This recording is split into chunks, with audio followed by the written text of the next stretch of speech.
दोस्तों नमस्कार, स्वागत है आप सबका। तो आपके लिए एक महत्वपूर्ण खबर है जो कि शिक्षक से संबंधित है। यानी कि शिक्षक भर्ती जो है राजस्थान में निकली हुई है सेकेंड ग्रेड की, और ये सीनियर टीचर हैं। तो राजस्थान लोक सेवा आयोग अजमेर का विस्तृत विज्ञापन जो है 5/4/2022 को जारी हुआ।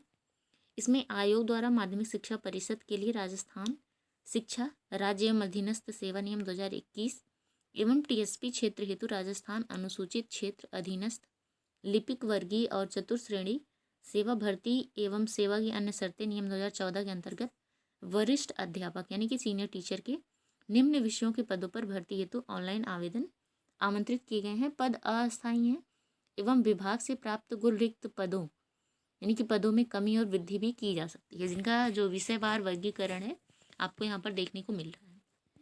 ठीक, तो ये देखिए आप यहाँ पर सामान्य महिला, विधवा, परित्यक्ता, सामान्य ऐसे ऐसे करके और आर्थिक रूप से कमज़ोर, ये सारे वर्ग ऊपर साइड में दिए हुए हैं। अगर हम कुल पदों की संख्या की बात करते हैं, अंग्रेजी में कुल 1668 पद हैं। ठीक, आप इसे देख लीजिएगा, स्क्रीनशॉट लेकर के आप बाद में भी चेक कर सकते हैं इसमें कौन से आरक्षण के लिए कौन सी पद हैं। और उसके बाद अगर बात करते हैं हम हिंदी की, तो हिंदी में कुल 1298 पद हैं। गणित की बात की जाए तो 1613 पद हैं। और भाई संस्कृत पर अगर बात करते हैं तो संस्कृत में 1800 पद पूरे के पूरे हैं। ठीक, फिर विज्ञान आता है, विज्ञान में कुल 1565 पद हैं। फिर सामाजिक विज्ञान की बात करें तो 1640 पद हैं। पंजाबी में कुल 70 पद हैं और उर्दू में 106 पद हैं। ठीक, यहाँ पर कई सारे आरक्षण के हिसाब से पूरा दिया हुआ है। इम्पॉर्टेंट चीज़ है, यहाँ पर आप इसे पढ़ सकते हैं कि टीएसपी क्षेत्र के निवासित अभ्यर्थी टीएसपी क्षेत्र एवं गैर टीएसपी क्षेत्र के पदों के संबंध में अपनी प्राथमिकता क्रम यानी कि प्रेफरेंस आवश्यक रूप से ऑनलाइन आवेदन में भरे, अन्यथा उन्हें टीएसपी क्षेत्र हेतु आरक्षित पदों के लिए या फिर उनके विरुद्ध लाभ दे नहीं होगा। ठीक, अब अगर हम आगे बात करें इसमें, तो बहुत सारी चीज़ें हैं जो आपके पढ़ने लायक ज़रूर होंगी।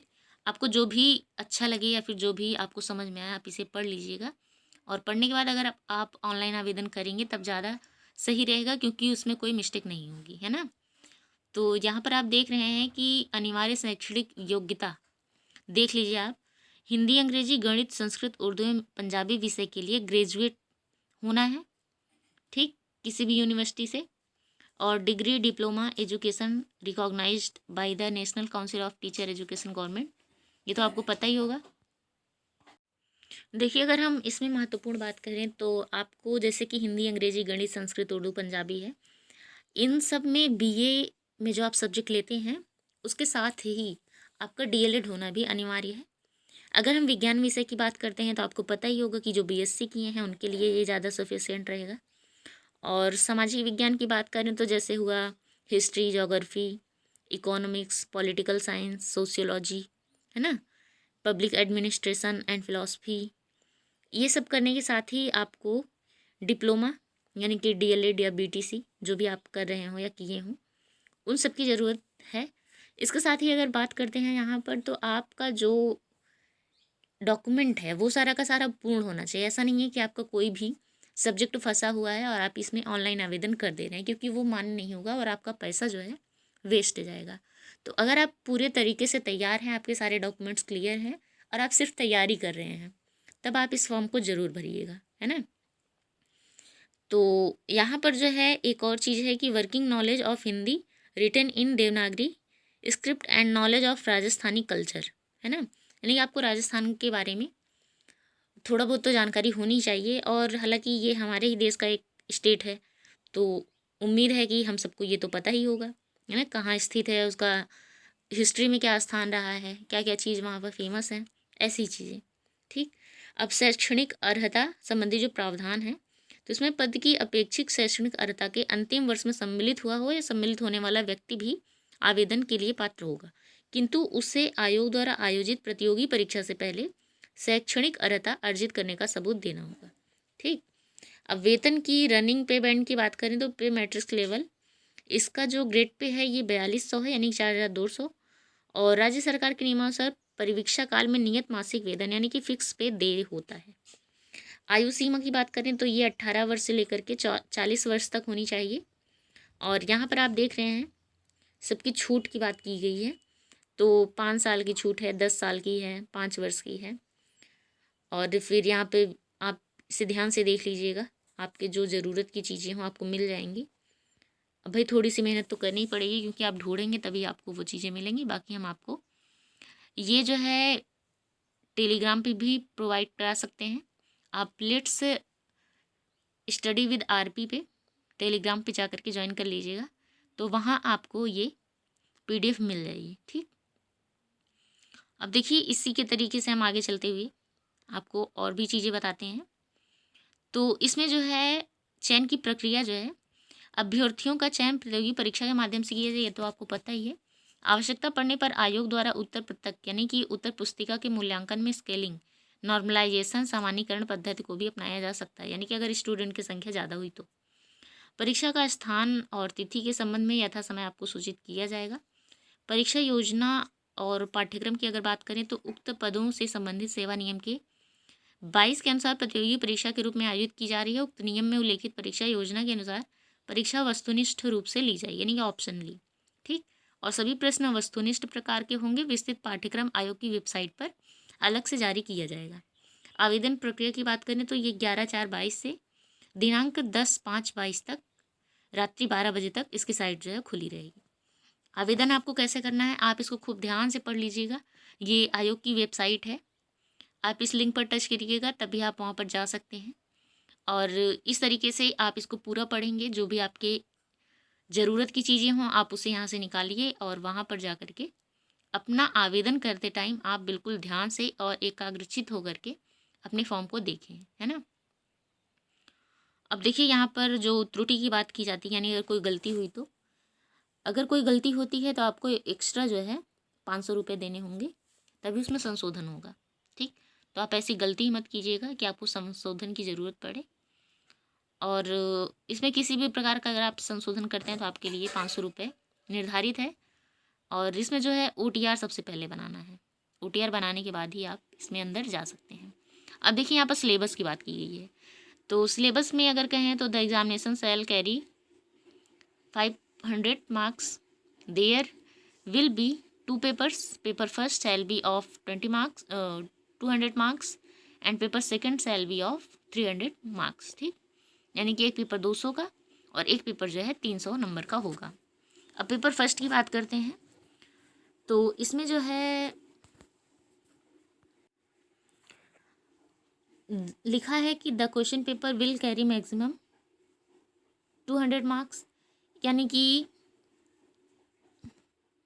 आपका जो पेपर है 200 नंबर का होगा। 200 नंबर का होगा। समय आपको 2 घंटे के दिए जाएंगे और क्वेश्चन जो हैं 100 क्वेश्चन होंगे आपके। Paper shall include following subject, अगर सब्जेक्ट की बात करते हैं हम तो geographical, historical, cultural and general knowledge of Rajasthan, current affairs of Rajasthan, general knowledge of world and India, educational psychology. ठीक, इस तरीके से आपका जो है सब्जेक्ट है। और अगर बात करते हैं हम पेपर में आने वाले नंबर्स की, तो अगर आपका 40% से ऊपर नंबर बन रहा है तभी आपकी कॉपी जो है चेक की जाएगी। ठीक, उसके बाद पेपर सेकंड की बात करते हैं तो 300 मार्क्स का है और इसका जो है 2.5 घंटे का समय दिया हुआ है। इसमें 150 क्वेश्चन रहेंगे। निगेटिव मार्किंग है, ठीक है, इसमें आप ध्यान दीजिएगा कि 1/3 की निगेटिव मार्किंग है। और उसके बाद ये पेपर जो है इसे भी 40% आप पा करके अगर पास होते हैं तभी आपको नेक्स्ट यानी कि उसे चेक करने का मौका दिया जाएगा। और इसी के साथ यहाँ पर जो है paper shall include following subject, तो यहाँ पर अगर सब्जेक्ट की बात करते हैं तो knowledge of secondary and senior secondary standard about relevant subject matter, यानी कि जिस सब्जेक्ट से आप पेपर देना चाह रहे हैं, जिसमें आप पेपर देंगे वो लगभग आपका इंटर तक तो होना ही चाहिए आपको नॉलेज, है ना। Knowledge of graduation standard about relevant subject matter, और इसके साथ ही अगर आप स्नातक स्तर की जानकारी रखते हैं तो और भी बढ़िया है। और teaching method of relevant subject, यानी कि सभी से जो शिक्षण नीति होती है, शिक्षण पद्धति होती है, इसकी भी जानकारी आपको होनी ज़रूरी है। ठीक, उसके बाद अगर बात करते हैं परीक्षा शुल्क की, तो यहाँ पर जो है सामान्य या फिर अदर स्टेट जो भी हैं उन सब के लिए 350 रुपये, और वहाँ के जो EWS हैं, अति पिछड़ा वर्ग है, उनके लिए 250, ऐसे ऐसे करके 150, क्योंकि वहाँ पर और भी कैटेगरीज हैं तो उनके लिए भी दिया गया है। देखिए, अगर अदर स्टेट से कोई ऑनलाइन आवेदन कर रहा है यहाँ पर तो उसे सामान्य श्रेणी में रखा जाएगा, और राजस्थान के जो निवासी हैं उनके लिए भी सामान्य ही है, यानी कि जो वहाँ के सामान्य निवासी हैं उनके लिए सामान्य है। अगर अदर स्टेट से कोई जाता है तो उनके लिए भी सामान्य का ही यूज किया जाएगा। ठीक, तो आप वहाँ पर आरक्षण का लाभ बिल्कुल नहीं ले पाएंगे। इम्पॉर्टेंट चीज़ है कि अभ्यर्थी यथासंभव मोबाइल नंबर एवं पत्र व्यवहार के पते में परिवर्तन न करें। यदि परिवर्तन किया जाना आवश्यक हो तो इसकी सूचना आयोग को शीघ्र भेजें। ठीक है। इसके बाद अभ्यर्थी आयोग द्वारा निर्धारित समय सीमा में आवेदन के अंतिम दिनांक का इंतजार किए बिना अपना ऑनलाइन आवेदन करें, अन्यथा किसी प्रकार का कोई नेटवर्क समस्या होगा तो इसकी जिम्मेदारी आयोग नहीं लेगा, अभ्यर्थी इसका स्वयं जिम्मेदार होगा। ठीक, अगर आप त्रुटि करते हैं तो उसके बारे में भी कहा गया है कि अभ्यर्थी इसके खुद ही जिम्मेदार है।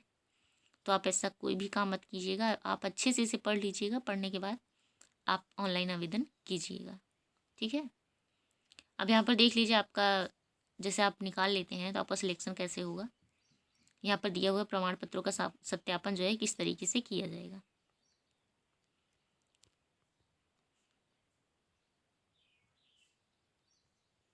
आप यहाँ पर देखते चलिए, जो भी आपके लिए इम्पोर्टेंट हो आप इसका स्क्रीनशॉट जरूर ले, है ना, ताकि कोई आपको प्रॉब्लम ना हो। अब देखिए, ये लास्ट पेज है, यहाँ HL अटल सचिव है ना, इनका पूरा नाम दिया हुआ है, तो ये लास्ट हो गया।